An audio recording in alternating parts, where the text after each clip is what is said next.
We are live, and welcome back to the Y.E.S Functional Longevity Podcast, where we give you insight on how to get fit, feel younger, and live better. Hi, my name is Chris Borda, best-selling author and owner of Y.E.S Fitness. Finally coming to you live again. We've had a couple of taped episodes here because I've had to do some coaching, but we are live today in a beautiful Tuesday afternoon in Burlington, Connecticut. And I want to thank you for joining me today, taking time to listen to episode 201. We are now in the 200s for episodes. Imagine that, all these years having something to say. So before we get into today's topic, which I know has perked up some ears, reasons why it's good to elevate cortisol for better results, I first just want to let everybody know that we are closed the full 4th of July weekend. That's Saturday, Sunday, and Monday. It's a big holiday, start of the summer. A lot of people on vacation already. So if you are around town, I apologize. We're not going to be open, but I want you to be able to enjoy this weekend. Hopefully we have some nice weather. Get out there, be active, do some swimming, hiking, cycling, whatever it might be. Enjoy some family, some food. Don't be too worried about it if you're eating some of those poor calorie choices over this weekend, because we will get back at it next week. So let's jump right into this, because I just thought we could talk about cortisol. And we've been talking about hormones, and some of this comes from the book that I've recently read, Next Level Metabolism. And the reason why I mention this is oftentimes in the coaching center, cortisol comes up with respect to stress and how it's looked at as being evil. In many people's mind, it's evil. It's an evil thing, and it's going to help you gain weight, not burn fat, gain belly fat, and all things like that. But in reality, there are times when you want cortisol levels to increase. You need to understand that cortisol affects different effects on the body, and how to increase it or decrease it will lead to better results. So we've talked about hormones before, right? And the body uses hormones to react as a barometer to what's going on in the environment. So we always want to find a spot where it's just the right thing, just the right amount of cortisol. So not only stress hormones impact how many calories you can eat in a day, but it can impact the quality of those calories as well. And it'll even impact on where you might burn those calories or store those calories and things like that. So this explanation, I hope, will help you understand the importance of trying to keep things in check, keep hormones in check, and how to keep those hormones in check in this particular hormone, cortisol, which is always looked at as being evil. The hormones are the cellular messengers in the sense that they deliver that information, the information of what's going on outside the body. And one term or one way that we want to take a look at cortisol is it's a 911 hormone. It is the trigger. It's the first responder. It goes out there, and it's the first thing that goes out there, okay, when the body's out of whack, when the hormone level is out of whack, and it's your body just trying to react to what's going on in the environment. Cortisol plays both a protective role and an adaptation role in working against inflammation, and it will also release the body's sugar and fat stores to meet the demands of stress. It helps meet the demands of stress, either by releasing sugar and releasing stored fat, or storing those fats. So it's a 911. It's a 911 hormone. And anything that poses a potential threat to the body will result in this cortisol being called to help. It's like the fire department or the police department or whatever, however you want to look at it. But another analogy he likes to use is that cortisol, you got to think of it as a Dr. Jekyll and Mr. Hyde hormone. So if you think about that story, the Dr. Jekyll and Hyde story, Dr. Jekyll was just this normal, upstanding citizen. Nothing really bothered him. But at times he had some dark thoughts. And this kind of concerned him. So he developed a serum to disconnect himself from these dark impulses. And this serum worked sometimes, and sometimes the serum didn't work. And when it didn't work, out came his alter ego, the evil Dr. Hyde. So cortisol, Dr. Jekyll or Dr. Hyde. And he had these struggles trying to keep the balance, right? In the story, if you remember the story, he had struggles, sometimes good, sometimes bad. And that's the same thing what happens with cortisol. Sometimes good, sometimes bad. So cortisol can be evil, and it can help store fat and shrink our muscle, but it's also required for optimum health. And it's also required to help burn fat under the right circumstances. So there's no question that it can be very destructive in certain situations, like when we're chronically elevated stress or when it's continuously suppressed. When cortisol is too high or too low, it turns into the evil Mr. Hyde. And when it's in balance, it becomes Dr. Jekyll. So hormones also behave differently depending upon what's going on in the environment and who they're hanging out with, sort of. So high cortisol in a low calorie state. So you got a lot of cortisol in a low calorie state will produce a different outcome than if you have a high cortisol in high calorie state. You want cortisol high when you're exercising. You want it low when you're not. So there's a time when you want high levels of cortisol when you're exercising. So during exercise, cortisol works with your other fat burning hormones like the catecholamines and growth hormones to increase fat releases. So cortisol can be good. High cortisol levels when you're not exercising is going to be a different story. It's going to be a problem. So when cortisol is high and you're not exercising, it's going to start to hang out with insulin, and that has the opposite effect. It is going to help store fat. It's not going to burn fat. So understanding these different hormonal interactions is very important. So typically we talk about cortisol as being just a fat storing and not necessarily as a fat burning hormone. And you need to think of it as both ways. And this is because an increase in the activity of the lipoprotein lipase, LPL, the body's major fat storing enzyme. And cortisol will increase that. But it also increases the activity of hormone sensitivity lipase, or HSL, the body's chief fat releasing enzyme. So you can see it help burn fat. It can help release fat when it's in the right amount, in the right state, typically when you're exercising. We're going to talk about what exercise you should be doing for that to happen. So growth hormones and the catecholamines, which are higher during exercise and fasting periods, accentuate cortisol burning potentially and while suppressing the fat storing potential. That's the key. That's what you want to look for. That's when cortisol is good. In the fed state, when insulin is around and there's high amounts of cortisol, hormone sensitive lipase, HSL, activity is turned way down. And the LPL, the lipoprotein lipase activity is cranked up. And in this way, insulin magnifies cortisol fat storing properties while blocking its fat burning activities. Cortisol and insulin together also block the action of each by decreasing the sensitivity of the respective receptors. So the receptors are not going to be as sensitive, so they're not going to be able to act upon the body as it's meant to be acted upon. This means that eating is not the only way to become insulin resistant. Stress can do it too. So cortisol actually is not a fat-storing belly fat hormone, despite what you may have heard over the years. Yes, it can be that, but it takes insulin and cortisol together with a high-calorie diet.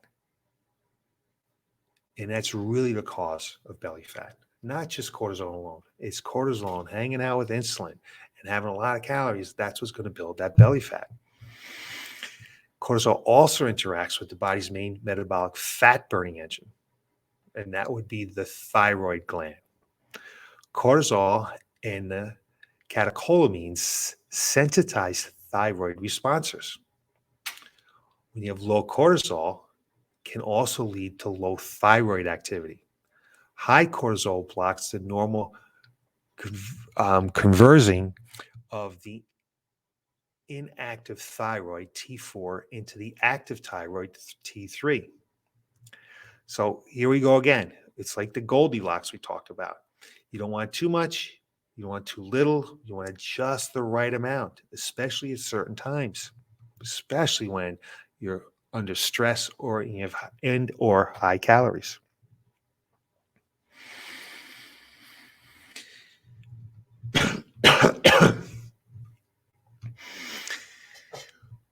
Cortisol also affects your cravings by mechanisms that are not fully understood, but cortisol, along with stress hormones, increases the desire for more palatable, high calorie, dense foods. It will simultaneously, it's shutting down your goal oriented centers of the brain. And so we're not going to be able to maintain the mindset to be able to get to our goals while ramping up our reward centers of the brain. So this is a bad combination. So the brain's suppressing our ability to get to our goal, and it's ramping up our reward center. And it's no reason that there are times when we just get out of control and we have crazy cravings, whether it might be a bag of chips or ice cream or burger, whatever it might be. Cortisol just may be the culprit of this. Now, there are other ways that stress, and belly fat are produced and how cortisol all affects that. But I don't want to get into the deep science of that. I'm just trying to get the point across to you that cortisol is neither good nor bad. And we want to try to keep some kind of homeostasis, some kind of balance to it. And there are many factors that go into how it affects the body. And it's complicated. Okay? It's complicated. So just keep that in mind. Maybe not necessarily try to figure it out, but there are 3 ways I'm going to talk to you about how you can help regulate your cortisol. Okay? So keep in mind, let's keep in mind that the cortisol is our 911. Okay? So we're going to think about eating frequency here. It's a 911 hormone. So both eating and not eating can raise your cortisol level. So, for example, skipping meals can raise cortisol because the brain requires a constant supply of glucose. So for some people, skipping a meal will cause the blood sugar changes that creates a cortisol response. And doing so too much can cause many negative effects. Eating also raises cortisol. Again, cortisol is the alarm hormone, and it helps regulate the immune response. In those who have food sensitivities, and it can affect that very pronouncedly. So when it comes to eating frequency, don't be so rigid about it, okay? Think about the things that I've been talking about. Think about keeping your hunger, your energy, and your cravings all in check. As we talked about, keep your heck in check. For some, it may mean consuming a lot of small, frequent meals. And for others, it may mean fewer meals, okay? Fewer, smaller meals. So one size doesn't fit all. We've been talking about this. Just remember that a healthy, low-calorie meal isn't healthy if you eat healthy all day long, and then at the end of the day, you crash and have a big bowl of ice cream over a brownie, okay? Monitor that yourself on a daily basis, your hunger, your energy, and your cravings. And I know there's a lot of controversy over meal timing. I went to some couple of lectures in the last conference I went to, okay? And there's controversy about having a post-workout shake. But you got to find what works for you. I'm going to tell you that eating small meals is the best way to go. 5-6 days a week, we find that to work. But if it doesn't work within your lifestyle, if we find that you're overeating because of that, or you're always thinking about food, and we go to 3 meals a day, that's fine. It's whatever's going to work for you to make sure that you're not hungry, you have energy, and you're not having cravings. And we always talk about a lot of protein and getting that into our diet. Well, a post-workout shake is one of the best ways you can do that. Ramp that 30 grams of protein right after your workout. And what else that'll do is, if you have long workouts and hard workouts and you find yourself really hungry after working out, maybe having that post-workout shake will suppress that. It can suppress that post-cortisol reaction, storing and not allowing the fat to be burned. So think about that. If you find yourself working out and you like an hour or two later, you're just crazy hungry, think about having a post-workout shake. It's going to curb that hunger. It's going to curb that craving, and it's going to get some protein in your body, and it's a good thing. So take a look at your meal frequency. The second thing to take a look at is your exercise. We want to be doing short, intense exercise, or exercises that weight training dominant. Don't be in the gym for an hour, pumping iron, getting all kinds of hungry, because that's going to make you eat. Next thing you're going to spike that cortisol, and we're going to have a problem. So let's get the cortisol that we're looking for through short, intense exercise. Let's make it weight training dominant, and some slow, relaxing stuff afterwards is really good for cortisol. So go take a nice long walk. I know right now I'm not moving as much during the day because I'm in the office more. I'm not coaching quite as much. So I'm starting my day.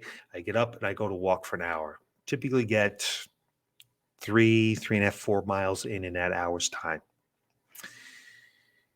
And in the case of those short, intense exercise, cortisol is elevated along with the growth hormones and along with the catecholamines, okay, which is good for burning fat. So let's think about intensity, okay? Plus that shorter duration means you're going to have less compensatory hunger later and less chance of going catabolic, less chance of overeating. Whereas if you do a long duration, moderate and intense exercise, cortisol can easily be dominated by overgrowth, promoting hormones that associated with post-workout hunger and cravings and less anabolic potential. So that's what you're going to think about. We got two things so far. We're thinking about meal frequency. We want to think about short, intense workouts along with some long, slow, relaxing movements like a walk. Okay. Really good to walk outside in nature. That's probably one of the best things. That's number two. And number three, we're going to take a look at some rest-based living. It's what we talk about in Next Level Metabolism.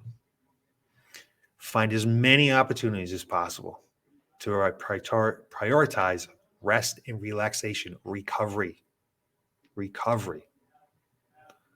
Massage, naps, foam rolling, some laughter, baths, playing with your pets, leisurely walks, sitting in a sauna, all this kind of stuff, meditation. All these activities are going to help you lower your cholesterol. So those are the three things without really trying to figure out what the heck's going on with cortisol in your body. Because cortisol, as I said, can be good and it can be evil. But let's make it good. And let's not pump it up to be evil. So let's not over-exercise. Let's not exercise so hard and for so long that we're hungry. And so it's going to overtake the cortisol, right? Let's make sure we're de-stressing. Try to relax. Do all those that relaxed life. Look for recovery to help with that. And keep your eye on your meals. Keep your eye on your meals, your frequency. Keep your eye on your hunger, your energy, and your cravings. Those three things. And we'll keep cortisol in check. And we'll keep it the Goldilocks, right where it needs to be. I hope this is helpful for you. I hope it gives you a little bit of insight on cortisol. There's certainly all kinds of stuff you can read about it on the internet and grab some books like Next Level Metabolism, super book about it. I thought I'd try to break it down for you to make it simple and easy to understand. Do those 3 things, you'll keep your cortisol in check, you'll get better results. If you have any questions, always leave it in the comments. Give me a call, swing by. I'd be more than happy to help you with this. And that's it for today. Again, thanks. And you can look for me next Tuesday, where I'm going to give you some more insight on how to get fit, feel younger, and live better. Have a great evening.